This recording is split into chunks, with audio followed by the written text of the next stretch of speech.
Hoy mis hermanos y mis hermanas iniciamos una serie a la cual le llamé Matando Gigantes. En realidad son los 10 mandamientos. Cuando Fabi nos dijo que cuando iba a enseñar los 10 mandamientos, en ese momento yo sentí en mi corazón que realmente es Dios el que estaba haciéndome a mí la instrucción de hacer esto, de enseñar los 10 mandamientos de manera cada uno individual, de una manera profunda, desde la raíz. Y eso me trajo a mí el nombre que se me ocurrió, Matando Gigantes, porque cada mandamiento se va a convertir en un gigante. No el mandamiento en sí, sino los detractores. ¿Qué es alguien detractor? El que está en contra de, el que no está de acuerdo, el que dice que los mandamientos ya no aplican para nosotros. O que era exclusivamente para los judíos. Eso estamos hablando en el mejor de los casos, de lo que la gente comprende. Porque algunas personas dicen que todo el Antiguo Testamento era para los judíos y no nos compete a nosotros. Y le llaman al Antiguo Testamento, le llaman la ley. De manera errada, porque la Torá, que se corresponde a la instrucción, son 5 libros. 5 libros son los que están registrados para Moisés, donde adentro de esos 5 libros hay ley, entre otras cosas. Eso lo vamos a ir viendo cuando estudiemos a profundidad el mensaje del Señor. Y lo que es el Antiguo Testamento en total, donde se incluyen los salmos, se incluyen los proverbios, se incluyen los profetas, eso se llama en su totalidad Tanaj. Eso es lo que se conoce como el Antiguo Testamento. El desconocimiento, el no entender, el no comprender la diferencia entre lo que es la Tanakh y lo que es la Torah. La Torah significa instrucción, no ley. Eso se lo pusieron en español de una mala traducción, ya que la Torah no significa ley. Dentro de la ley están los 10 mandamientos. Dentro de lo que es el Pentateuco o lo que es la instrucción está la ley. Y dentro de la Tanakh, en su totalidad, está el Pentateuco. Lo que quiero decir con eso, mis hermanos y mis hermanas, es que nosotros no podemos agarrar y reducir la Biblia, y especialmente el Antiguo Testamento, a solo mandamientos. Tenemos que preguntarnos entonces, si los 10 mandamientos no son solamente para los judíos, o si la ley no es solo para los judíos, ¿cómo documentamos esto? O sea, ¿cómo le damos contenido? Porque nosotros no podemos decirlo desde nuestra opinión, tenemos que decirlo y tenemos que enseñarlo desde la realidad bíblica. En Deuteronomio 5, que también donde están registrados los mandamientos, a partir del verso 1 al verso 3, dice así: Llamó Moisés a todo Israel. Subrayé lo que dice todo Israel, porque ahí es donde justamente algunas personas dicen esto es para Israel. Y les dijo: oye Israel. Entonces el que es detractor de que los mandamientos son para toda la iglesia, y de hecho no es solo para la iglesia, es para toda la humanidad, porque son mandamientos de carácter universal. Se basan en esto. Llamó Moisés a todo Israel y les dijo: oye Israel. Entonces dice, esto es para Israel, pero yo tengo que comprender qué es Israel en ese momento, a qué se está refiriendo Moisés cuando hace esto de llamar de llamar al pueblo de Israel y hablarle acerca de los estatutos. Dice así también: llamó Moisés a todo Israel y le dijo: oye Israel, los estatutos y decretos. Estos decretos a veces está traducido como preceptos, que yo pronuncio hoy en vuestros oídos, aprenderlos y guardarlos para ponerlos por obra. Jehová nuestro Dios hizo pacto con nosotros en Horeb. No con nuestros padres hizo Jehová este pacto, sino con nosotros, todos los que estamos aquí hoy vivos. Préstele atención a esto que él dice: todos los que estamos aquí. Cuando él se dirige a Israel, cuando él se dirige al pueblo que está ahí, este pueblo los determina como los que estamos aquí. ¿Quiénes son los que estamos aquí? En Éxodo capítulo 12, en el verso 43 dice: Y Jehová dijo a Moisés y a Aarón: Esta es la ordenanza de la Pascua, ningún extraño comerá de ella, mas todo siervo humano comprado por dinero comerá de ella, después que lo hubiere circuncidado. En el verso 45 dice: El extranjero y el jornalero no comerá de ella. Se comerá en una casa, y no llevarás de ella, de aquella carne fuera de ella, ni quebraréis hueso suyo. Y escucha el verso 47: Toda la congregación de Israel lo hará. Vamos empezando a ubicar qué es Israel y quiénes son los que están recibiendo las enseñanzas, las instrucciones, la ley en el Sinaí. Mas si algún extranjero morare contigo y quisiere celebrar la Pascua, para Jehová séale circuncidado todo varón. Y entonces la celebrará y será como uno de vuestra nación, pero ningún incircunciso comerá de ella. Determina Moisés, a través de la instrucción de Dios, que la persona que no es israelita por cuestión de ascendencia puede ser adoptado a través de la circuncisión y ser parte de ese pueblo de Israel y ser parte del que está recibiendo estos mandamientos. Y de esta manera puede celebrar, en este caso, la Pascua, que es una de las fiestas que el Señor establece que se celebren perpetuamente hasta que Él regrese. En el verso 49 dice: La misma ley será para el natural y para el extranjero que habitare entre nosotros. Ok, esto que se dice ley, básicamente no está hablando de un conjunto de leyes, sino está hablando en particular de la Pascua. Porque cada vez que menciona la ley o menciona el mandamiento, nosotros tenemos que verlo en el contexto que se está mencionando. Y en este caso está hablando propiamente de lo que es las fiestas, en este caso la fiesta de la Pascua. ¿Qué es un extranjero? Bueno, un extranjero es una persona foránea, un no israelita o un no judío, le podemos decir así. En el verso 38 del capítulo 12, que estamos leyendo el libro de Éxodo, dice: También subió con ellos grande multitud de toda clase de gentes. ¿Quiénes son esta multitud? ¿Quiénes son esta toda clase de gentes? La palabra ahí es sereb, que se considera o se traduce como razas mixtas. A lo largo del Antiguo Testamento lo vamos a conocer como las naciones. Además, los mestizos descendientes de José. ¿Quiénes son los mestizos descendientes de José? Son hijos de José que los tuvo con una egipcia. Eso los hace mestizos, eso no los hace sangre pura israelita de Jacob. Entonces aquí estamos viendo que los que están al pie del Sinaí son muchas personas en las cuales están extranjeros, ahí hay egipcios también, hay de otras nacionalidades, están los mestizos que nacieron de José y la egipcia, están los hijos directos o las tribus directas salidas de Jacob, y todo esto que está bajo ese domo, todo esto que está bajo esa instrucción, se le va a llamar Israel, o Dios le llama Israel. E Israel viene y es el que toma la posición de recibir como tal las instrucciones que se están dando desde el Sinaí. No se están dando únicamente para las tribus descendientes de Jacob, sino que se está dando para toda esa población que está abajo. Para ver lo de los mestizos, en Génesis 48 nos ayuda a nosotros a ampliar un poco cómo Israel no se compone únicamente de las tribus descendientes de Jacob. Y por favor separe esto, una cosa es Israel y otra cosa es Jacob, de las tribus descendientes de Jacob. En el verso 1 del capítulo 48 del libro de Génesis dice así: Sucedió después de estas cosas que dijeron a José: He aquí tu padre está enfermo. Y él tomó consigo a sus dos hijos, Manasés y Efraín. No olviden que son hijos de una egipcia, con José. Y se le hizo saber a Jacob. Se le hizo saber a Jacob. Aquí no está diciendo se le hizo saber a Israel, porque hay una separación cuando se menciona a Jacob como patriarca a cuando se menciona a Israel como patriarca.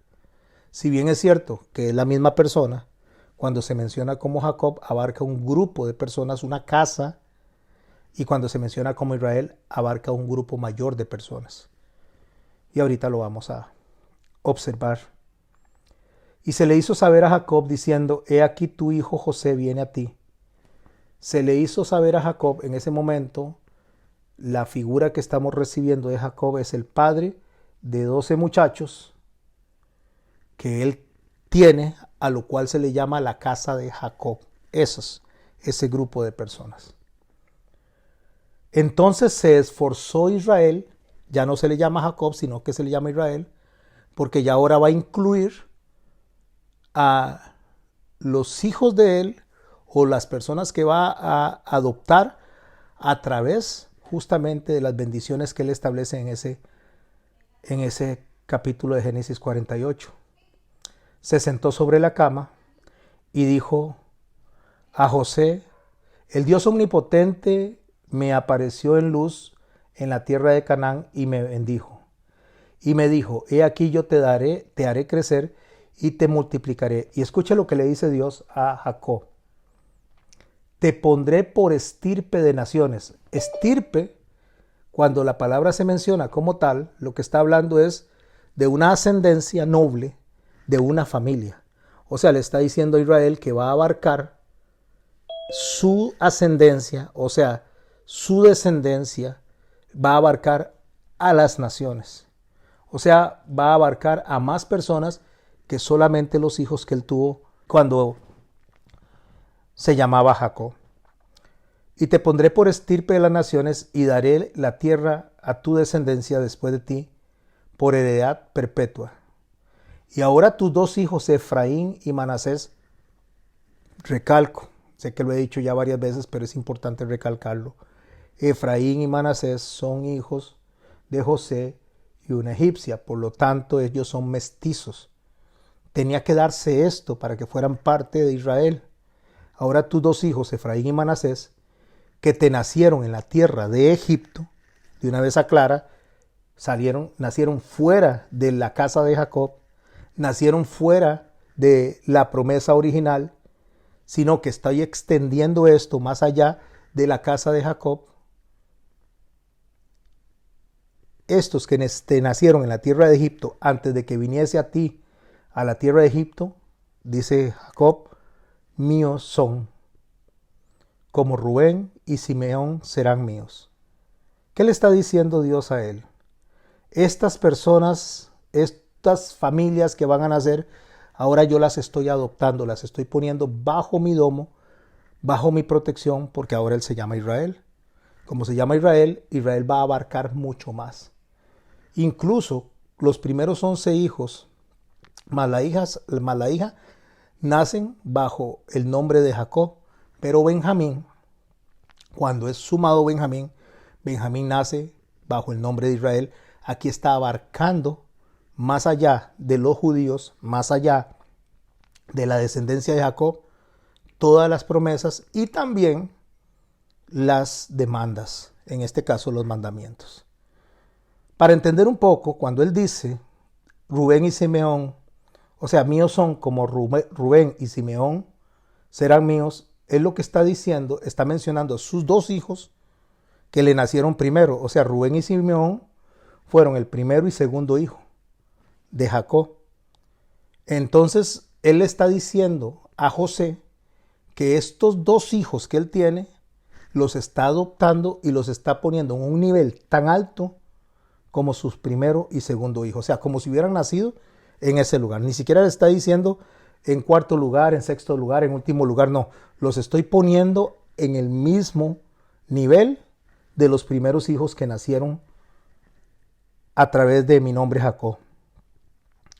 Si bien es cierto que Simeón y Rubén estaban descalificados por lo que había sucedido cuando ellos fallaron, lo que pueden leer en Génesis 34 y Génesis 35, habían perdido el liderazgo de la familia por su pecado. Si bien es cierto que eso sucedió, él no se está refiriendo a los mestizos, o sea, Manasés y Efraín, como o dentro de la descalificación de estos hombres, sino en la línea de ascendencia, en el momento en que ellos nacieron, el orden en que nacieron.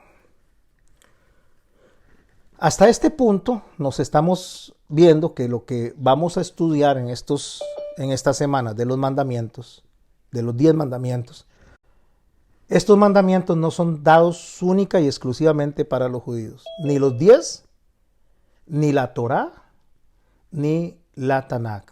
Se le está dando a todos los que están bajo el domo de protección de Israel.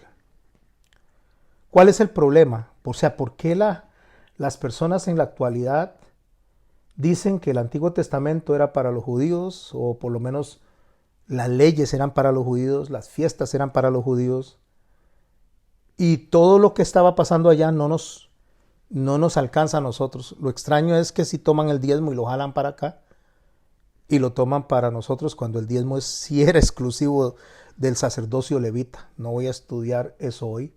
Si quieren aprender un poco del verdadero diezmo, váyanse a mi canal y busquen el verdadero diezmo de Jehová. Eso sí lo jalan para acá, o sea, jalan lo que les conviene hacia este lado de la Biblia, o lo que corresponde al nuevo pacto. Sí jalan el diezmo, pero no jalan las otras ordenanzas, los otros mandamientos. ¿Por qué no se hace eso? Bueno, porque realmente no se entiende ni siquiera la teología paulina, ni se entiende realmente cuál fue la obra de Cristo. El Señor Jesús nunca vino a abolir el Antiguo Testamento, vino a cumplir. Cumplir significa a darle fin, a que lo entendamos en su testimonio de vida. Habían tres formas en las que la información llegó a la humanidad, la información de quién es Dios. Primero a través de Adán, pero de Adán hasta Moisés hubo una historia oral que se contó de padres a hijos. Esa historia oral se convierte en una historia escrita cuando Moisés viene y hace el Tanaj. Y esa historia escrita, a la que se van sumando los diferentes profetas, llega hasta nuestro Señor Jesucristo. Esta historia escrita tiene autoridad sobre la historia oral, porque la historia escrita es lo que hace explicación de la historia oral. O sea, lo que define, lo que aclara lo que es la historia oral. Dentro de esa historia escrita es donde están los mandamientos. Pero resulta que al no entender los mandamientos, al no entender los preceptos, las normas que Dios establece, entonces los fariseos de los tiempos de Jesús, y poquito antes, allá en el año 165, 175, que se consolidan los fariseos en tiempos de los griegos, cuando ellos se liberan de lo que era el dominio griego, entonces se levanta el fariseísmo 175 años antes de Cristo, y se establecen como los maestros, los guardadores de la Torá para explicarla. Allá en el año 165 a.C. se suman los saduceos, porque resulta que los fariseos decían que no podía haber de los macabeos alguien reinando porque no era de la línea de la estirpe de David. Entonces ellos, para resolver este problema, los ricachones, los que estaban gobernando, los que ascendían de los macabeos, nombran a los saduceos, y los saduceos se incorporan al Sanedrín, y los saduceos vienen, y siendo ya mayoría y teniendo el apoyo de los reyes, deciden que los macabeos sí pueden ser reyes, aunque no sean de la línea de David. Así es como se forma el Sanedrín, que se va a encontrar después en tiempos de Jesús, donde unos eran sacerdotes de verdad, que eran los fariseos, reales maestros de la palabra, y otros eran los saduceos, que eran personas de la estirpe, de la riqueza, de las personas políticamente estables, que se unieron al Sanedrín, y estos estaban enseñando mal.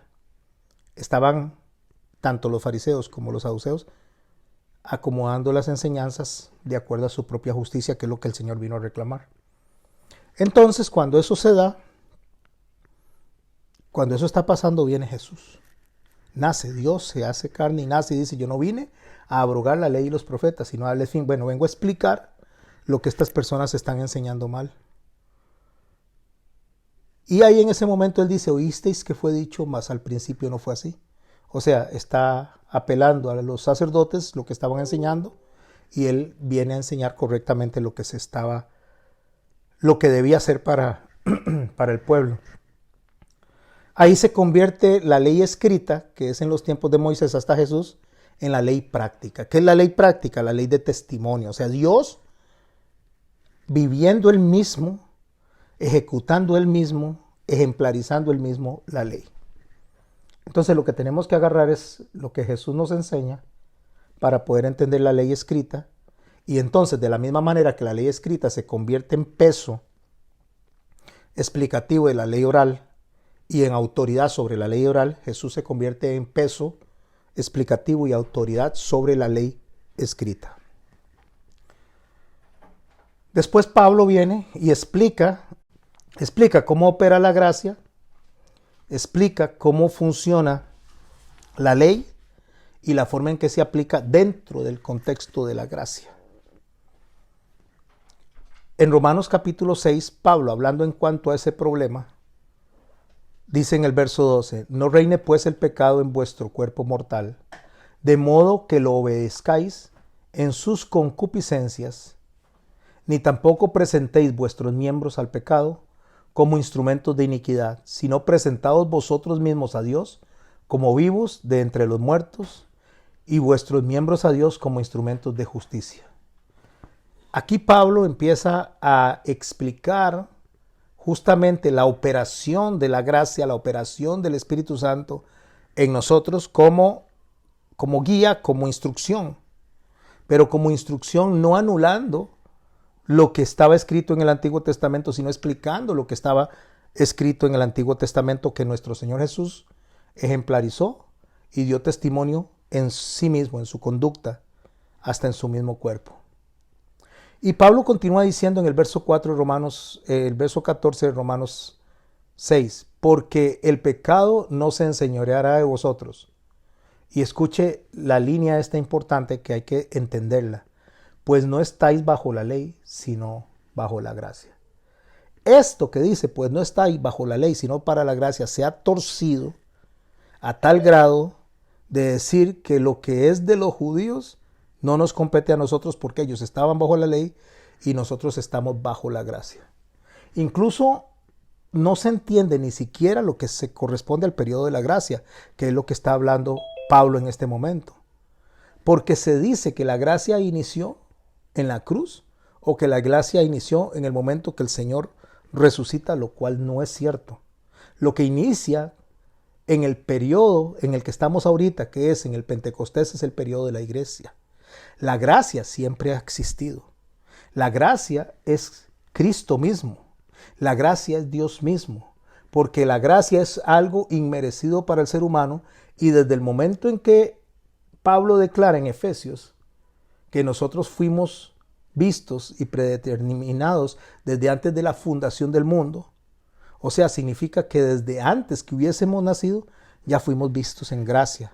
Me refiero a que ya Dios, aún antes del hombre equivocarse, aún antes de pecar, ya Dios lo había visto con gracia. Y cuando el hombre peca, viene Dios y le pone dos vestimentas de pieles a Adán y a Eva, mostrando su gracia en vez de eliminarlos. Así que la gracia siempre ha existido. Lo que hay es un periodo de la iglesia después del Pentecostés, cuando se derrama el Espíritu Santo, para que se explique esta gracia. Cuando dice no estáis bajo la ley, sino bajo la gracia, lo que significa es que a través del Espíritu Santo, a través del testimonio de Jesús, que está por encima del testimonio escrito, nos vamos nosotros a ver y a explicar, tanto para nosotros como iglesia, para las personas que se acercan, a explicar el estar bajo la gracia. Porque la pregunta sería, ¿qué es no estar entonces bajo la ley? Si yo no estoy bajo la ley, sino bajo la gracia, y entiendo que la gracia siempre ha estado presente en la historia de la humanidad, incluso desde antes de que la humanidad fuera creada, y ahora entiendo que los que estoy es en el periodo de la iglesia, donde la iglesia va a ser la luz y la sal de los demás, la sal de la tierra, es lo que dijo nuestro Señor Jesucristo. Cuando dice no estáis bajo la ley, ¿qué significa eso? En Primera de Juan, en el capítulo 3, y no olvide que estamos bajo una serie, estamos iniciando hoy es la introducción de una serie que se llama Matando Gigantes. Matando gigantes es matando conceptos erróneos como este. ¿Qué es no estar bajo la ley? En Primera de Juan, capítulo 3, en el verso 4 dice, todo aquel que comete pecado infringe también la ley. ¿Cuál la ley? La ley donde dice lo que no se debe hacer o lo que sí debe de hacerse. Pues el pecado es infracción de la ley. El pecado en sí mismo, cada vez que pecamos, nosotros quebrantamos la ley de Dios, los mandamientos de Dios. Y sabéis que Él apareció para quitar nuestros pecados y no hay pecado en Él. ¿De quién está hablando Pablo? Juan, en Primera de Juan, está hablando de Jesús, que vino para quitar nuestros pecados, porque no hay pecado en Él. Verso 6, todo aquel que permanece en Él no peca. Voy a hacer una pausa aquí.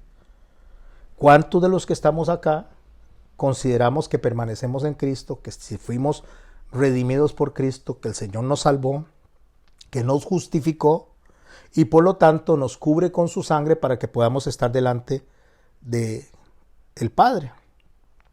¿Cuántos consideran que hemos sido salvados a través de su derramamiento de sangre y a través de su resurrección y por supuesto de la posición del Espíritu Santo en nuestras almas? Pues creo que si estamos aquí, vamos a levantar la mano y vamos a decir, sí, yo soy parte de la iglesia, yo soy parte del cuerpo de Cristo, yo soy salvado y soy redimido por Jesucristo. Y la palabra dice aquí en el verso 6 de lo que estamos leyendo en 1 de Juan 3, todo aquel que permanece en Él no peca. Ok, ahora la pregunta es, si ya dijimos que permanecemos en Él y Él en nosotros, mi pregunta directa sería, ¿usted peca? ¿Yo peco? Yo creo que sí. Aquí todos vamos a decir que estamos día a día pecando. ¿Y por qué vamos a decir que estamos día a día pecando? Porque pecamos todos los días. O sea, no hay un día en que nosotros no pequemos. Pero ¿por qué Juan dice que el que permanece en Él no peca? Sigamos leyendo y ahorita lo explico. Todo aquel que peca no le ha visto ni le ha conocido. Hijitos, nadie os engañe. El que hace justicia es justo como Él es justo. El que practica el pecado es del diablo, porque el diablo peca desde el principio. Para esto apareció el Hijo de Dios, para deshacer las obras del diablo. Preguntémonos entonces, ¿cómo es que dice que el que está en Cristo no peca si yo estoy pecando? Quiere decir que no estoy en Cristo, que no soy redimido. No, lo que está diciendo es que mi pecado no me condena, que aun cuando yo peco, puedo ir a Cristo, como lo dice el libro de Hebreos, acercarme al trono de la gracia para hallar oportuno socorro. Porque a través de la sangre de Cristo mis pecados han sido redimidos incluso antes de cometerlos. Cuando dice que el que está en Cristo no peca, se refiere a que el pecado que comete no es para condenación eterna, pero debemos de arrepentirnos. Por eso Pablo en el capítulo 6 de Romanos, en el verso 15, nos pregunta, ¿qué pues? En referencia a esto que estamos estudiando, que el mismo Pablo dice en ese capítulo 6 que no estamos bajo la ley, sino la gracia. Bajo la gracia. Entonces Pablo pregunta, ¿qué pues? ¿Pecaremos porque no estamos bajo la ley, sino bajo la gracia? Que es lo que la mayoría de la gente dice, que ya no nos aplica la ley, sino que nos aplica la gracia como que si tuviéramos una licencia para pecar libremente sin recibir castigo. Sí, vamos a recibir un castigo, vamos a recibir una reprimenda, pero nosotros tenemos la posibilidad de acercarnos a Dios y arrepentirnos de manera genuina, y eso es limpiado a través de la sangre de Cristo, incluso desde antes de la fundación del mundo. Pablo contesta ante la pregunta que él mismo hace, ¿pecaremos porque no estamos bajo la ley, sino bajo la gracia? Y dice tajantemente, en ninguna manera.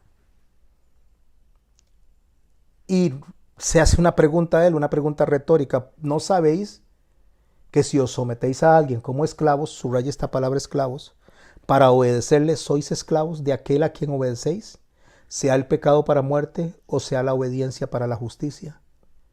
¿Qué significa? Que el que pecaba sin Cristo, que el que pecaba sin el Espíritu Santo, no tenía la facultad, el poder de liberarse de ese pecado. Porque Pablo lo dice a los romanos, justamente que no hay justo ni hay uno, no hay quien busque a Dios. Por lo tanto, la naturaleza del hombre no es buscar a Dios, la naturaleza del hombre no es confesar su pecado. La naturaleza del hombre lo que hace es esclavizar al hombre al pecado y obedecer al pecado. Pero también podemos obedecer a la justicia, y eso es ya cuando el Cristo viene y nos redime. En Romanos capítulo 7, hablando de este mismo concepto, no olviden que vamos a estudiar los 10 mandamientos, pero necesitamos aprender, como ya lo hicimos, para quién son. Ya vimos que es para todas las personas que estaban bajo el Sinaí, para que estas personas lo lleven como luz, lo lleven como sal a toda la tierra, explicado y ejemplarizado por nuestro Señor Jesucristo, que es al que tenemos que recurrir para entender cada uno de los mandamientos. Debido a eso, nosotros estamos cubiertos de la gracia de Cristo, que Él nos redime, nos limpia y Él aboga por nosotros delante del Padre, y no quedamos sujetos a condenación como lo hacía la ley antes de que Él viniera y nos rescatara de donde estábamos muertos en delitos y pecados. En Romanos 7, en el verso 6 dice, pero ahora estamos libres de la ley. ¿Cuál ley? La que dice, la paga del pecado es muerte. Porque estamos en la parte donde dice, más la dádiva de Dios, el regalo, gracia, más la dádiva de Dios es vida en Cristo Jesús, Señor nuestro. Pero ahora estamos libres de la ley por haber muerto en aquella en que estábamos sujetos, de modo que sirvamos bajo el régimen nuevo. ¿Cuál es el régimen nuevo? El régimen es cuando usted tiene una constitución política, cuando usted tiene un gobierno que establece las leyes, esas leyes van a guiar a las personas, pero ahora viene un nuevo régimen. Pero este nuevo régimen no es que sea más fácil que la ley escrita. Este nuevo régimen es más duro, más fuerte y pesa sobre la ley, explica la ley escrita como la ley escrita explica la ley oral.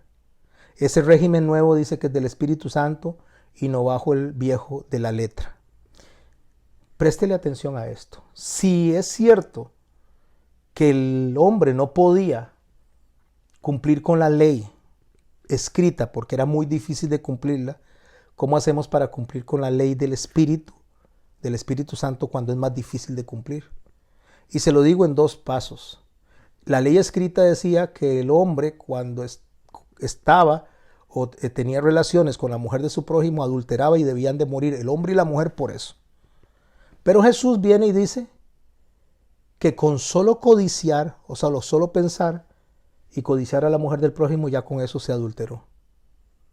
Por lo tanto, es más estricta la ley del Espíritu, la ley de Cristo, que la ley escrita. Y esta pesa sobre la ley escrita. O el otro mandamiento decía, oísteis que fue dicho, no matarás. Mas yo os digo que cualquiera que se enoje contra su hermano, y entonces empieza a describir el juicio que cae. ¿Cuál es el juicio más fuerte? Dice, no matarás. Lo que el Señor está diciendo es, les dijeron que mientras no los mataran no habían pecado. Mientras no pasaran la línea, los pueden insultar, los pueden ofender, los pueden golpear, pero mientras no se muera, ustedes no han pecado, según lo que les enseñaron estas personas. Pero yo les digo que el solo enojarse, solo el decirle fatua al hermano, con solo eso ya está expuesto al juicio y a la condena eterna. Lo que les quiero decir, mis hermanos, es que la ley de Cristo, la ley del nuevo régimen, la ley del Espíritu es más fuerte que la ley de Moisés. Y cuando digo la ley de Moisés, porque Cristo viene a aclarar el espíritu de la ley, no la ley en sí, sino el espíritu de la ley. El espíritu de la ley no era que no mataran, el espíritu de la ley es que, como decía en Deuteronomio, que se amen los unos a los otros. Por eso es que volviendo a Romanos capítulo 7, dice en el verso 6, pero ahora estamos libres de la ley por haber muerto para aquella que estábamos sujetos, o sea, condenados, esclavizados. ¿Esclavizados por qué? Porque esta ley no había forma en que el hombre pudiera controlar los pensamientos ni pudiera controlar el corazón, porque esta ley era una ley escrita. Entonces dice, de modo que sirvamos bajo el nuevo régimen del Espíritu y no bajo el régimen viejo de la letra. E inmediatamente, en el verso 7, Pablo aclara en Romanos 7, hace una aclaración. ¿Qué pues diremos? ¿La ley es pecado? Y vuelve a decir de manera tajante, de ninguna manera. Pero yo no conocía el pecado, dice, sino por la ley, porque tampoco conociera la codicia si la ley no dijera, no codiciarás. Mas el pecado, dice él, tomando ocasión por el mandamiento. Vea qué importante lo que Pablo dice cuando él dice, tomando ocasión por el mandamiento. ¿Qué es tomar ocasión del mandamiento? Está hablando de la codicia, es el 10º mandamiento, el que vamos a estudiar de último. Él no está hablando de toda la ley, sino está hablando específicamente del 10º mandamiento que dice, no codiciarás la mujer de tu prójimo ni los bienes de tu prójimo. ¿Qué es tomar oportunidad? O sea, tomar ocasión. ¿Qué es tomar oportunidad? Bueno, lo que Pablo está enseñando es que el mismo pecado engaña al ser humano con la misma regulación que Dios dio. Y lo voy a explicar desde la raíz del hombre cuando peca por primera vez delante de Dios. Continúa diciendo en el verso 8, el libro de Romanos capítulo 7 dice, produjo en mí toda codicia, porque sin la ley el pecado está muerto. O sea, si la ley no me dice que esto es codicia, si la ley no me dice a mí que esto está mal, no sale eso, se queda ahí. Y yo sin la ley vivía en un tiempo. ¿Cómo en un tiempo? Bueno, cuando se estaba la ley oral, cuando no había nada que la explicara, no había nada que tuviera poder sobre esa ley oral, sino que lo que habían eran mandamientos generales que se dieron a través de Noé. Pero vino Moisés y establece la ley, y esta ley dice, trae sus mandamientos. Pero antes de que esa ley estuviera, dice, vivía un tiempo sin esos mandamientos. Pero venido el mandamiento referente a la codicia, el pecado revivió y yo morí. ¿Cómo el pecado revivió y yo morí? O sea, tomó fuerza el pecado. Y hallé que el mismo mandamiento que era para vida, o sea, que me llevaba y me acercaba a Dios, a mí me resultó para muerte, más bien me alejó de Dios, el mismo mandamiento. Porque el pecado, tomando ocasión por el mandamiento, me engañó y por él me mató. ¿Cómo es eso? El mandamiento viene y me dice que esto no se hace. Pero cuando ya yo sé que esto no se hace, más bien lo hago. ¿Qué fue lo que dijo Pablo a los Corintios? En 2 de Corintios capítulo 11, en el verso 3 dice, pero me temo que como la serpiente con su astucia engañó a Eva, vuestros sentidos sean de alguna manera extraviados de la sincera fidelidad de Cristo. Vea qué interesante. Una vez que el mandamiento se presenta, una vez que el mandamiento nos dice esto es lo que hay que hacer o esto es lo que no hay que hacer, igual que le pasó a Eva, los sentidos se engañan. ¿Por qué razón? ¿Por qué los sentidos se extravían y se alejan de la sincera fidelidad y amor que tenemos para Cristo? Por la naturaleza. ¿Cómo hace Satanás para usar la naturaleza nuestra para engañar y para desviarnos a nosotros del camino que honre a Dios? Vamos a devolvernos a Génesis capítulo 3 para entender ese cuadro que está Pablo relatando a los romanos, cuando en el verso 1 de Génesis 3 dice, con que Dios os ha dicho, no comáis de todo árbol del huerto. Está hablando Satanás con Eva. Y la mujer respondió a la serpiente, del fruto de los árboles del huerto podemos comer. Pero del fruto del árbol que está en medio del huerto, dijo Dios, no comeréis ni lo tocaréis para que no muráis. Entonces la serpiente dijo a la mujer, escuche dónde viene a engañar los sentidos.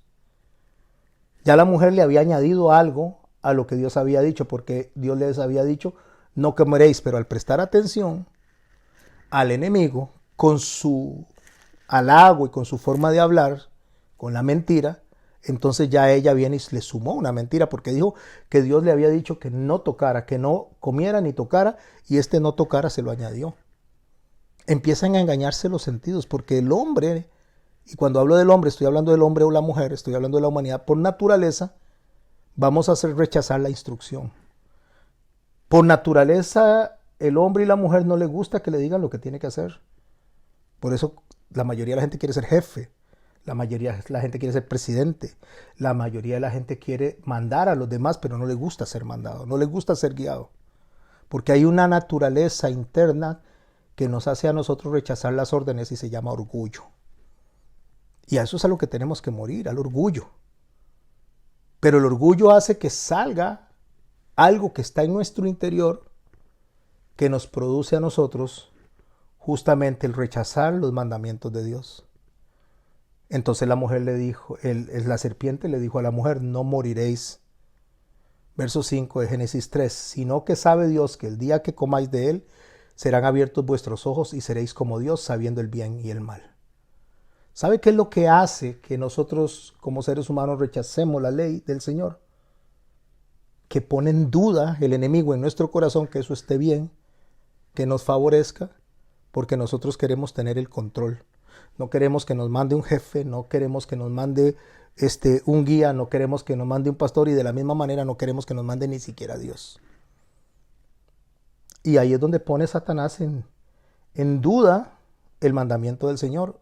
Y en el caso de lo que vamos a estudiar ahora, matando gigantes, iniciando por el primer mandamiento el otro viernes, es justamente eso, mis hermanos y mis hermanas, que nosotros empezamos a evaluar si lo que Dios dijo está bien o no está bien según nuestro criterio y según nuestra concepción de lo que es bueno y malo. Vio la mujer que el árbol era bueno para comer, agradable para los ojos, codiciable para alcanzar sabiduría. Escuche, el árbol era bueno para comer, agradable y agradable para los ojos, no era malo. Incluso vio que era para alcanzar sabiduría y tomó del fruto y comió y le dio también a su marido, el cual comió. Si el árbol no era malo, sino que el árbol era bueno para tomarlo, ¿por qué Dios no quería que se tomara? ¿Por qué Dios no quería que el hombre tomara ese mandamiento? Porque la reacción natural del hombre al tener conocimiento es contraria a lo que debería producir ese conocimiento. En lugar de llevarlos a alcanzar sabiduría, de acercarse a Dios, los llevó a sentirse mejor que Dios, incluso a dar instrucciones a Dios como pasa hoy en día. Que el hombre en su naturaleza va a optar por hacer lo incorrecto y no va a recibir instrucciones. No le importa al hombre lo que se le diga que está bien o que está mal. El hombre va a tomar su propia instrucción. Por eso en el verso 10 de la carta a los Romanos que estamos leyendo, del verso 10 del capítulo 7, Pablo dice, y hallé que el mismo mandamiento que era para vida, o sea, lo mismo que me decía, esto a Dios le agrada, esta es la forma en que tienes que actuar, el mismo mandamiento me resultó para muerte. Porque el pecado, tomando ocasión del mandamiento, me engañó y me mató. Por eso, porque él está recordando que a Eva le pasó exactamente lo mismo. A Adán le pasó exactamente lo mismo. Pero él no dice eso para descartar la ley. En este caso estamos hablando de la instrucción, de las diferentes instrucciones, sino que lo está diciendo para que tengamos claro que el problema no es la ley, que el problema no es el mandamiento, el problema es nuestro corazón, la naturaleza de nuestro corazón. Por eso en el verso 12 del capítulo 7 a los Romanos, él les dice, de manera que la ley a la verdad es santa, el mandamiento es santo, justo y bueno. Y pregunta él de una manera extraordinaria, luego lo que es bueno vino a ser muerte para mí. O sea, si eso es bueno, entonces me causa muerte. Si eso es bueno, entonces ya no lo tengo que atender, no lo tengo que revisar, no tengo que seguirlo, no tengo que obedecerlo, no me instruye. Y vuelve a decir de manera tajante, en ninguna manera, sino que el pecado, para mostrarse pecado, produjo en mí la muerte por medio de lo que es bueno, a fin de que por el mandamiento el pecado llegase a ser en sobremanera pecaminoso. Voy a tratar de explicar esto de una manera muy breve. Lo que Pablo está diciendo en la advertencia es la dinámica del corazón. Cuando usted le dice a alguien no haga eso, inmediatamente lo quiere hacer. O sea, cuando el Señor viene y nos llama a nosotros a que hagamos algo, el corazón por naturaleza se vuelve rebelde. Puede hacer usted un ejercicio si quiere. En su casa, aunque no haya pintado, usted puede poner un rotulito en la casa durante unas horas o durante un día las casas que ustedes vean que den hacia la calle, donde pase mucha gente, y pongo un rótulo que dice no tocar la pared. Y lo ponen el rótulo. Y cuenten cuántas personas tocan la pared mientras el rótulo está puesto ahí, no tocar la pared. Pero agarre otro día que no esté el rótulo y simplemente cuenten cuántas personas no tocan la pared. Nadie toca la pared. No les interesa tocar la pared. Pero cuando usted pone no tocar la pared, automáticamente la reacción natural es que cuando le dicen no hagas eso, hacerlo. Eso es lo que Pablo está diciendo. Pablo está diciendo, en el momento que Dios nos dijo, esto no me gusta, el hombre lo hace. Porque la ley básicamente dice, no hagas, no te inclines, no tomes. Y ahí es donde viene el engaño. En esencia, hay un problema del hombre para con la ley. No que la ley sea mala, sino el hombre para con la ley. Mientras que Jesús vino y dijo, yo vengo a cumplir la voluntad de mi Padre. Eso es lo que yo vengo a cumplir, la voluntad de mi Padre. Y Él espera que nosotros también hagamos lo mismo. El que me ama, obedece mis mandamientos. El que me ama y ama al Padre, obedece los mandamientos. Entonces, ¿qué hacemos con esa aparente contradicción entre lo que dice Jesús y lo que dicen o la mayoría de las personas que dicen que la ley pasó, que es obsoleta? Es tanto el engaño, para darles una idea, que uno de los mandamientos dice, guardarás el día de reposo para santificarlo. O sea, lo que está diciendo es, tenga presente el Shabbat. Shabbat no es sábado, Shabbat es descanso, el Shabbat para santificarlo. Como Jehová os ha mandado. 6 días trabajarás y harás toda obra, mas el 7º día reposo será, o Shabbat será. Para entender este mandamiento, nosotros tenemos que irnos a los estatutos. Y ahorita voy a explicar qué son normas y estatutos o preceptos. Pero en Levítico capítulo 23, en el verso 1, cuando habla de las fiestas solemnes, menciona este primer mandamiento o este mandamiento con respecto al día de Shabbat, el día de reposo. Habló Jehová a Moisés, a Dios, diciendo, verso 1 de Levítico 23, habla a los hijos de Israel y dile las fiestas solemnes de Jehová, fiestas solemnes en plural, las cuales proclamaréis como santas convocaciones serán estas. 6 días trabajarás, mas el 7º día será reposo, santa convocación.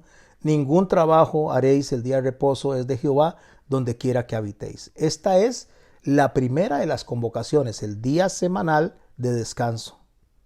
Y después en el verso 4 añade todas las fiestas. Estas son las fiestas solemnes de Jehová, santas convocaciones, santas las cuales convocaréis en sus tiempos. Cuando estudiamos individualmente el mandamiento lo voy a explicar más amplio. Lo que pasó aquí es que el Señor establece un grupo de fiestas que tenemos que observar. No necesariamente hacer, pero sí observar, porque nos hablan a nosotros del carácter de Cristo y de lo que Cristo iba a hacer. Cuando el día de reposo se expone, como el primero de muchas convocaciones, como son el Pesaj, la Pascua, como es el día de los panes sin levadura, como es el día de los primeros frutos, eso es entre marzo y abril, el día del Pentecostés, eso en mayo, y el Yom Teruah, que es en septiembre, cuando nuestro Señor Jesucristo nació, cuando Adán fue creado, en esas fechas. Entonces se da el Yom Teruah, o la fiesta de los tabernáculos. Estas fiestas que son del Señor, porque así dice Levítico capítulo 23, fiestas solemnes de Jehová, no dice que de los judíos, dice que son de Jehová. Y son un llamado a los que estaban también abajo en el Sinaí, a todas estas personas, que incluye incluso a los mestizos y a todos los que son adoptados a través de la sangre de Cristo dentro del pueblo de Dios. Estas fiestas que deben ser santificadas, que el llamado es a santificar estas fiestas.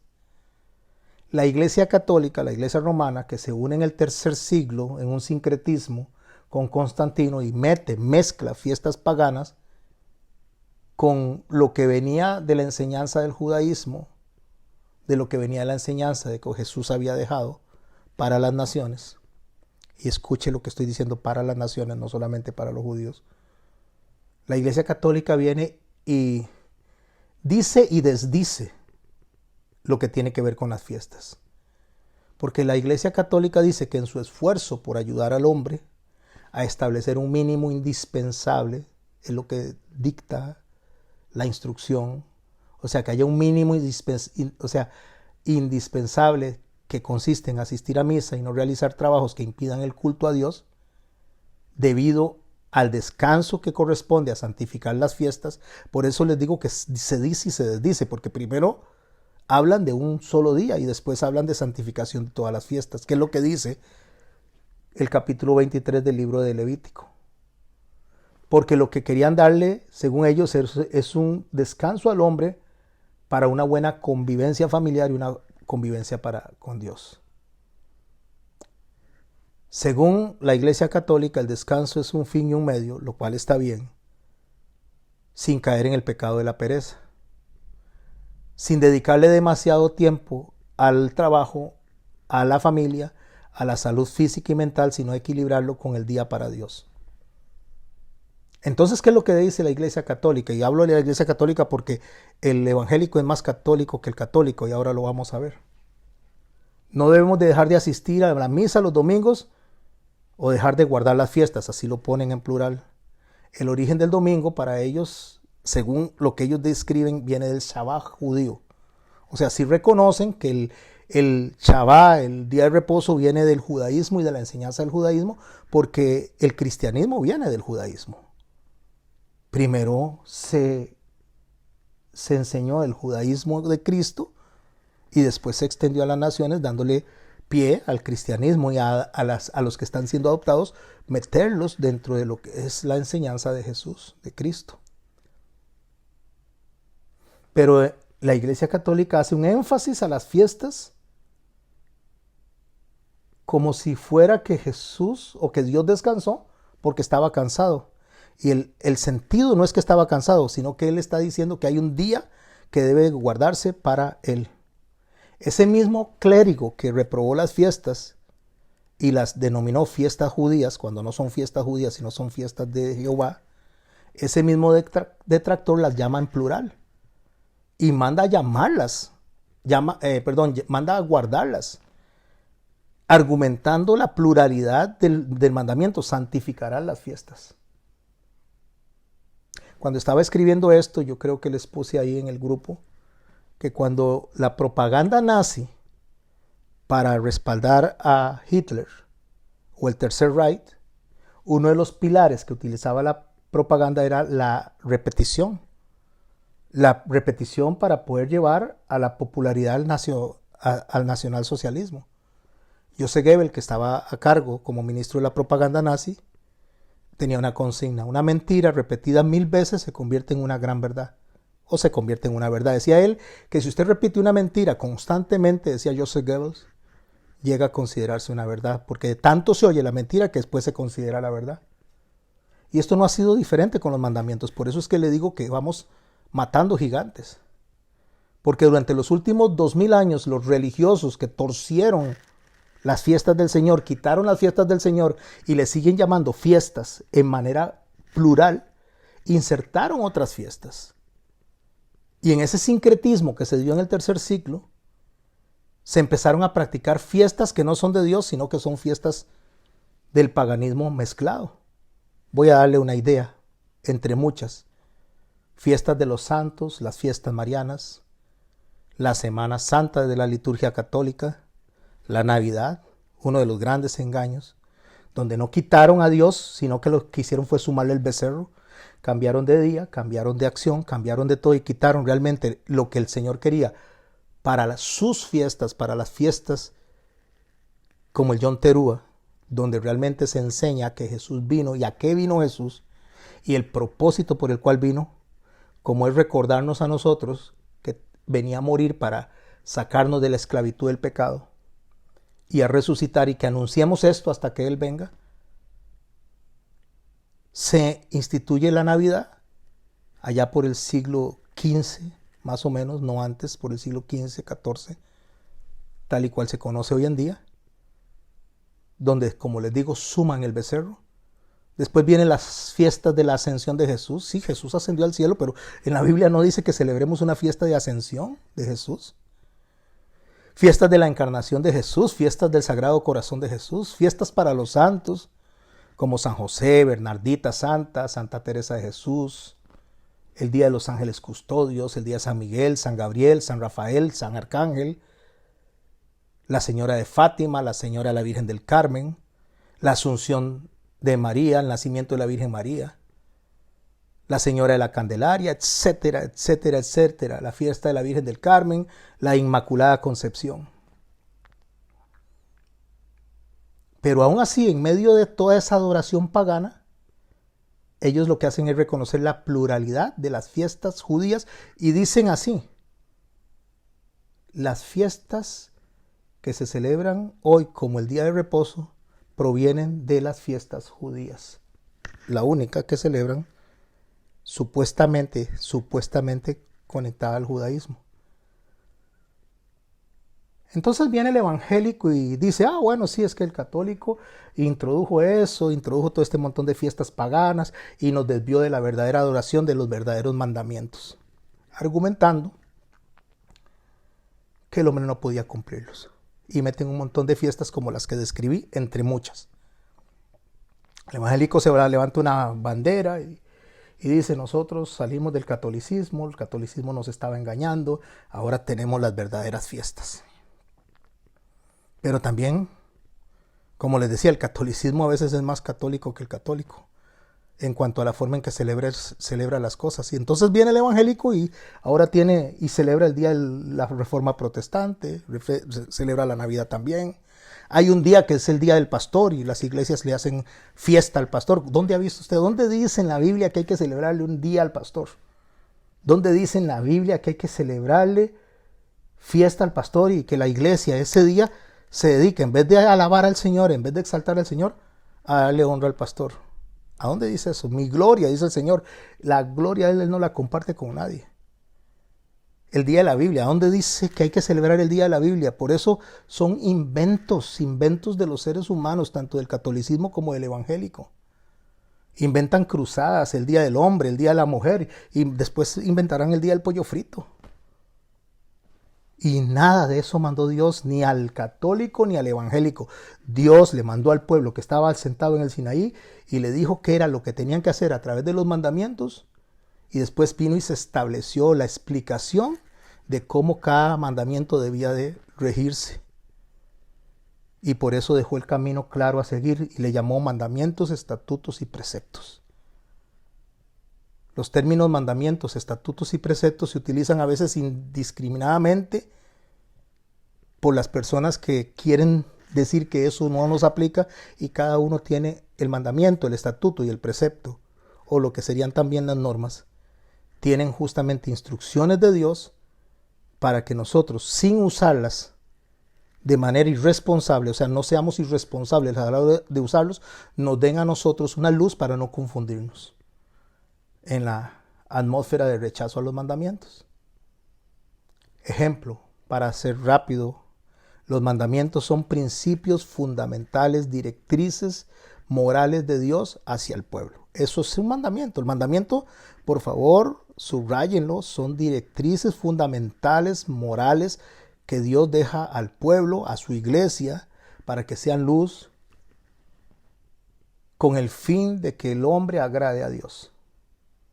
Y esos son los mandamientos que vamos a estudiar. Los 10 mandamientos, entendiendo, por favor, que son directrices morales de cómo comportarnos nosotros. Los mandamientos son básicamente la moral básica tanto para el judaísmo como para el cristianismo, para poder lanzar en su conducta un testimonio a las naciones. Los mandamientos lo que representan son imperativos de lo que Dios quiere que se haga, iniciando por el amor hacia Dios. Que nos acerquemos no por lo que Dios hace o por lo que Dios da, sino por lo que Dios es. Por eso el primer mandamiento es: amarás al Señor tu Dios por sobre todas las cosas, y después lo explicaré cuando aborde este mandamiento la otra semana. Es enseñarle al hombre la adoración adecuada, ética, interpersonal, entre la justicia de Dios y lo que nosotros necesitamos por justicia. El mandamiento no varía, no cambia. El mandamiento era lo mismo para los que estaban en el Sinaí como para nosotros los que estamos escuchándolo hoy. Los estatutos son reglamentos y ordenanzas específicas, son normas de procedimientos dentro de la oración del creyente. O sea, lo que le ayuda a través los estatutos, a través de lo establecido en Levítico, nos ayudan a nosotros a entender el porqué de las ceremonias, el porqué de los rituales, que lo que hacían era anunciar la venida de Cristo. Esa es la sombra del que había de venir. Entonces ahí podemos ver cada uno de esos estatutos nos pueden ayudar a nosotros a entender el carácter de Dios y lo que Dios quiere que hagamos, porque los estatutos se enfocan en la forma en que el pueblo debe vivir la obediencia a esos mandamientos. Y los preceptos, que esos sí pueden cambiar con el tiempo, son enseñanzas prácticas a lo largo de la Biblia para ayudarle al ser humano, o en este caso a los creyentes, a entender esos principios generales de sabiduría. Esos son los preceptos. El problema es que la falta de humildad, la falta del amor al prójimo, la falta de fidelidad a Dios, la falta de hacer justicia y la falta de honradez hacen que el hombre rechace justamente todos esos consejos que Dios establece en el Antiguo Testamento. Para ir cerrando esta clase de hoy, para que podamos abordar y participar, resumamos. Los mandamientos son principios morales fundamentales. Eso no cambia, eso no hay variación.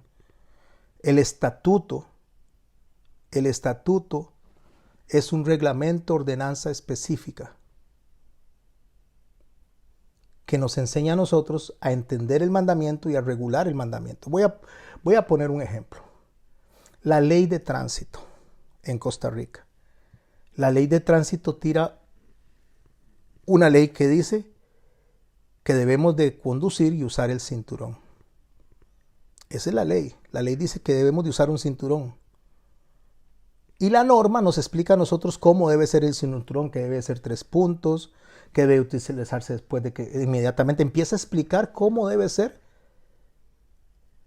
regulado el uso del cinturón para que nosotros no infringamos la ley que dice que todos los autos deben de tener un cinturón y que nosotros tenemos que ponérnoslo. Y lo que es la enseñanza práctica es la que puede variar, porque esta enseñanza podría hacer que en algún momento los carros, ejemplo, ya no tengan cinturones de 3 puntos, sino que tengan cinturones que se ponen inmediatamente cuando usted cierra la puerta, él viene y se adhiere. Entonces hay unos carros que sí se pueden permitir y aceptar por las formas en que se construyen de manera internacional, bajo leyes internacionales. Hoy en día nosotros no tenemos un mandamiento que obedecer, o más que todo un estatuto que obedecer, como el de ir y lavarnos las manos, en el sentido para nosotros ir a adorar a Dios. No dice que nos lavemos las manos para adorar a Dios, porque el lavado de manos implicaba una ley de salud para el pueblo de aquel tiempo. Pero no es una ley que tenga que ver con fundamentos morales, o sea, que tenga que ver con algo fundamental para que Dios se sienta complacido. Era un asunto de higiene.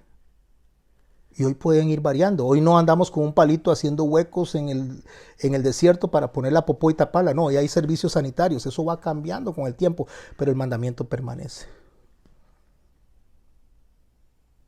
Así que, mis hermanos, hay una gran idea equivocada al considerar que los mandamientos son la ley de Dios en su totalidad. Los mandamientos son los mandamientos, y la ley en su totalidad nos enseña cómo entender y aplicar y regular esos mandamientos. Así que la ley es un componente de toda la Torá. Y la Torá es un componente de toda la Tanaj. Y la Tanaj es un componente de toda la Biblia. Cierro con 3 ejemplos para comprender cómo aplican los mandamientos y sus estatutos. El mandamiento dice, no lo voy a explicar todo, solamente es un ejemplo rápido para que ustedes queden motivados a que estudiemos cada uno de estos mandamientos, al cual le llamé matando gigantes. No el mandamiento, sino los detractores del mandamiento o los detractores de la Torá. El mandamiento dice, amarás a tu prójimo como a ti mismo. Eso es lo que dice el mandamiento. Mateo 22:39 nos enseña que ese es el principio fundamental moral para que nosotros agrademos a Dios. Porque si yo no amo a mi hermano, a quien puedo ver, lo dice Juan, entonces ¿cómo voy a amar a Dios a quien no veo? Ese principio es invariable. Ahora vienen los estatutos. El mandamiento es amarás a tu prójimo como a ti mismo. Ahora vamos a hablar de estatutos. Implica la forma de compasión, el respeto, cómo buscar el bienestar, pasar por alto la ofensa, perdonarse unos a otros. Esos son la regulación del mandamiento para hacerlo de manera correcta. Son principios invariables. En las leyes de pureza, para darle un ejemplo, cuando se hablaba de limpio e inmundo, o sea, de limpio o sucio delante de Dios, las leyes lo que estaban rigiendo era alimentación y regulaciones prácticas de un pueblo que estaba en el desierto. Higiene, la separación de las comidas, la pureza en cada uno de los rituales. Eso eran procedimientos temporales para un pueblo que estaba en el desierto. Hoy no, hoy tenemos papel higiénico, hoy tenemos servicio sanitario, hoy tenemos lavamanos. Entonces esas cosas van variando en el tiempo. No significa que la luz que dejó el Señor en lo que estaba antes no nos habla de Cristo. Porque básicamente, mis hermanos y mis hermanas, el mandamiento, el estatuto y el precepto lo que hace es enfocarnos a poder ver a Cristo en lo que Él está haciendo y por qué lo está haciendo. Esto no lo entendían los fariseos. ¿Por qué tus discípulos no se lavan las manos? Entonces el Señor les dice, no es lo que entra por la boca lo que contamina al hombre, sino lo que sale de la boca, porque del corazón sale. Él está estableciendo un principio ahí. El problema no es lo que se come, el problema es lo que usted diga. Porque lo que usted diga y usted hable sale de lo profundo de su corazón. Ahí es donde hay que examinarse. Si usted se come algo, dice, va a la letrina. Eso no pasa nada. Lo más que le puede hacer es que le dé mal de estómago. Aunque hay leyes de higiene que es lavarse las manos, pero ustedes están equivocando el mandamiento de higiene con un mandamiento moral, con fundamento moral. Y los preceptos, por supuesto, nos señalaban sabiduría. Era enseñarnos a reverenciar a Dios, como lo enseña en Proverbios, capítulo 9, versículo 10, dice, el temor del Señor es el principio de la sabiduría. O sea, los preceptos nos ayudan a nosotros, son guías para alcanzar un correcto actuar dentro de los mandamientos. Por lo tanto, mis hermanos, antes de yo venir y abrir la boca, yo debo observar los géneros literarios en los que se está escribiendo, porque muchos no son mandamientos. Hay mucha narrativa, hay mucha poesía, hay códigos y leyes dentro de la Biblia, hay poesía y sabiduría, hay evangelios, hay epístolas, hay de todo esto. Y yo tengo que diferenciar cada uno, porque muchas de estas cosas son instrucciones y preceptos o normas de sabiduría, no son promesas. Cuando la palabra de Dios nos dice a nosotros, instruye al niño en su camino y nunca se apartará de él, no es una promesa, es un proverbio. Y un proverbio es un principio de sabiduría. No nos está diciendo que el niño no se va a apartar. Está diciéndonos que si nosotros instruimos correctamente al niño en la sabiduría de Dios, tiene más o menos probabilidades de apartarse del camino que si no se instruye. Pero no es una promesa, es un proverbio, y el proverbio es una instrucción de sabiduría. Así que, mis hermanos y mis hermanas, cuando estudiamos la ley moral de Dios, nosotros lo que estamos aprendiendo básicamente es cómo conducirnos hacia Dios. Pero resulta que en lugar de anular el mandamiento, en lugar de anular lo que Dios estableció, nosotros lo que tenemos que hacer es ir a Cristo, que es su vida, los evangelios, su ejemplo, su testimonio, es el que nos explica a nosotros en su conducta cómo Él cumplió cada una de estas normas. Y nosotros debemos de hacer lo que Él hizo, porque eso fue lo que dijo en el aposento alto. Ejemplo les he dado para que hagan como yo hice. No dice, ejemplo les di para que hagan como los fariseos dicen, porque ellos estaban equivocados. Habían cosas que las hacían bien, habían cosas que las hacían mal, al grado que el Señor dijo, no hagan lo que ellos hacen, hagan lo que ellos dicen. Porque cuando leían la Torá había que hacer eso. Pero ellos venían y actuaban diferente a lo que la Torah decía. Entonces no hagan lo que ellos hacen, hagan lo que ellos dicen, dándole a la autoridad a la palabra de Él, a la palabra que nunca va a pasar. Se va a mantener, aunque vengan, dice, el cielo y la tierra pasarán, pero mis palabras no pasarán. Porque la palabra no tiene variación, la palabra es invariable, la palabra es inerrante. El Señor dijo, esto es así, así es como se hace. Por eso es que vamos a entrar en un estudio donde vamos a matar 10 gigantes. Y alguien dice, el pastor va a matar ¿cuáles gigantes? ¿Va a matar los mandamientos? No, vamos a matar cada uno de las formas en que se ha atacado el mandamiento y es enseñado mal. Como las fiestas, como el honrar a tu padre y a tu madre, como lo que es el no adulterar, como es el no robar. Hay muchas formas que nosotros podemos estar infringiendo la ley de Dios. Y en esas formas que infringimos la ley de Dios, estar desagradando a Dios. Pero, ahí es donde está el pero.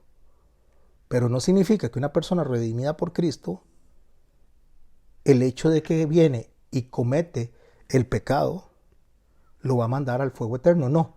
Lo que va a hacer es que ese mandamiento, esa instrucción de Dios le va a decir, estás mal, esto es codicia. Y un hombre que no tiene a Cristo, una mujer que no tiene a Cristo, dice que me importa. Yo lo sigo haciendo. No me importa. Porque no tiene a Cristo. Está la rebeldía ahí. Está que cuando le dice no haga algo, lo hace. Pero el que tiene a Cristo se va a doler. Y va a decir, si a Jesús no le agrada, si al Padre no le agrada, yo no lo hago. Ahí radica la diferencia. Ahí es donde uno sabe quién es de Dios y quién no lo es. El que se emperra, el que se aferra a hacer lo que quiere hacer, solamente porque le complace, aun cuando Dios está diciendo que no se hace, que no le gusta, es simplemente porque tiene amor a sí mismo y ya el primer mandamiento está siendo infringido. El primer mandamiento está siendo quebrantado, que es amar a Dios por sobre todos, incluyéndome a mí, incluyéndonos a nosotros mismos.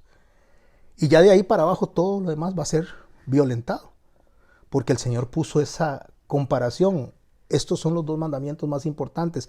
Toda la ley y los profetas están debajo de esto, amar a Dios y amar al prójimo.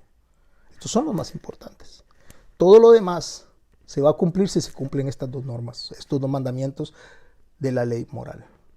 Entonces, matar los gigantes no es quitar el mandamiento. Matar los gigantes es venir y decirle al que está infringiendo los mandamientos de Dios y la ley de Dios, decirle con argumentos bíblicos que aunque sea una verdad que se ha repetido por 2000 años,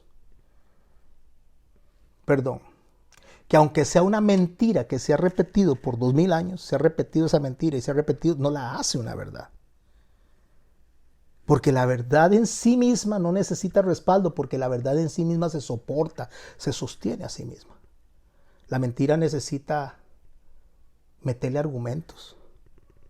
Bueno, está bien, yo lo perdono, pero no me acerco a él, no le hablo, porque yo lo perdoné, pero no le hablo porque no me voy a arriesgar.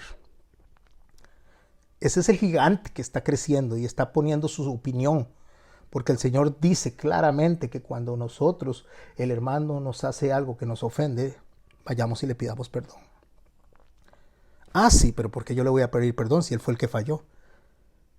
Es que el mandamiento se está dando con un espíritu que no se está entendiendo.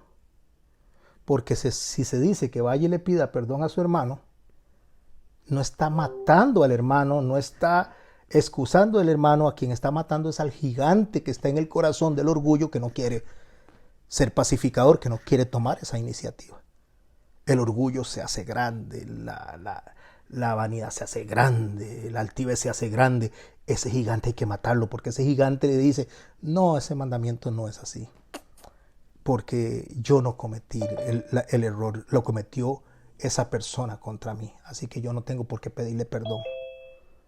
Y el Señor le dice, vaya, y cuando estés delante del altar, si ahí te acuerdas que tu hermano tiene algo contra ti, vaya y pídale perdón. Y después venga y presente la ofrenda.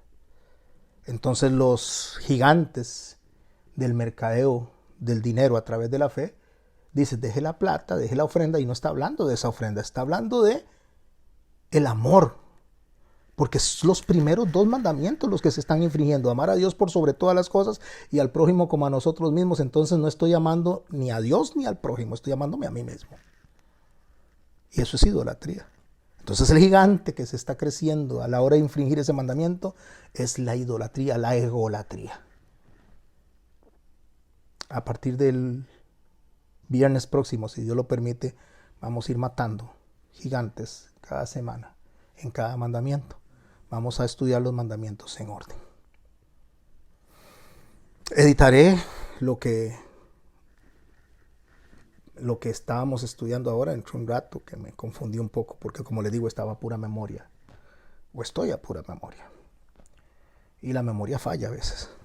Pero es que se me quedó la Biblia. Pero Dios primero no me vuelva a pasar.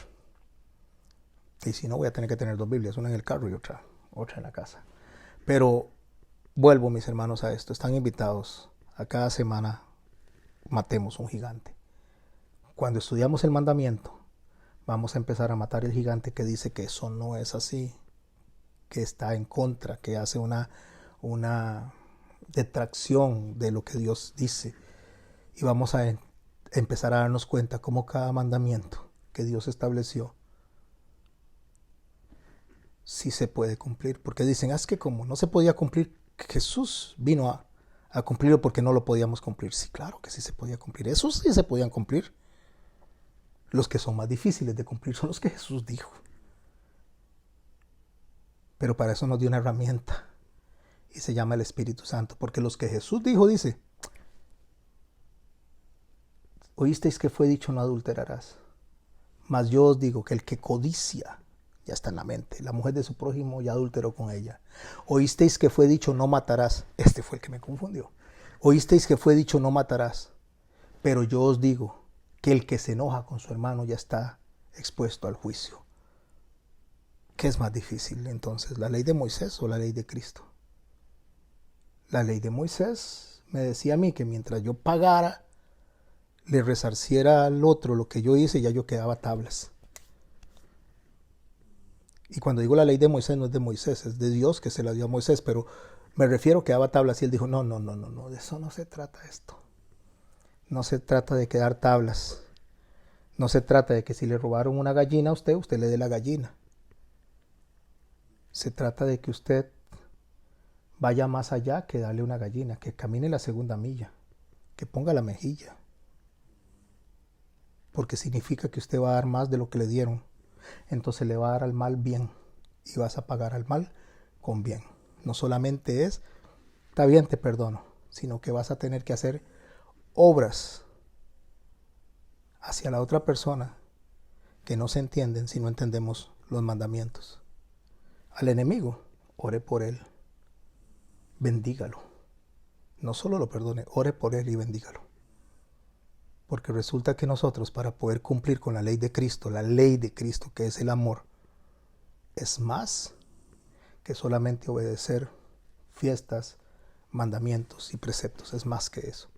Esto lo que nos hace es darnos a nosotros la luz del carácter de Dios y que nosotros fuimos hechos para representar a Dios, a Jesucristo, como iglesia delante de las naciones, para que todas estas personas de las naciones donde estamos usted y yo incluidos, puedan vernos a nosotros actuando como en algún momento el pueblo hebreo debió de haberlo hecho y no lo hizo.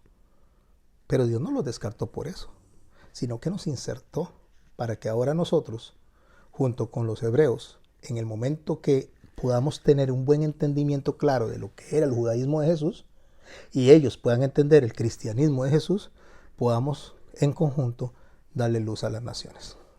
Oremos. Padre, en el nombre de Jesús te damos gracias por la oportunidad que tenemos de venir delante de ti, Señor, a aprender de estos temas tan relevantes, Señor. Danos, Señor, el entendimiento, danos la claridad, Señor, para poder llegar y transmitir el mensaje, el aprendizaje hacia otras personas, más que de palabra en acción, Señor. Ayúdanos, Padre bueno, a poder atesorar cada una de las cosas que tienes para nosotros. Gracias te doy, Señor, por haber puesto esto en el corazón de Fabi. Y gracias, Señor, te doy por haberme dado obediencia a mí, Señor, a lo que tú querías que presentara durante estas semanas. Bendícenos mañana, Señor, en la iglesia cuando estemos estudiando de nuevo las puertas. Señor, estaremos estudiando la puerta del muladar. Danos entendimiento, porque verdaderamente el Espíritu Santo está haciendo una sinfonía de música esplendorosa, hermosa. Me refiero, Señor, a que todas las enseñanzas, todas están siendo integradas. Y para mí esto es una obra de arte venida del Espíritu Santo. En el nombre de Jesús te damos gracias. Amén.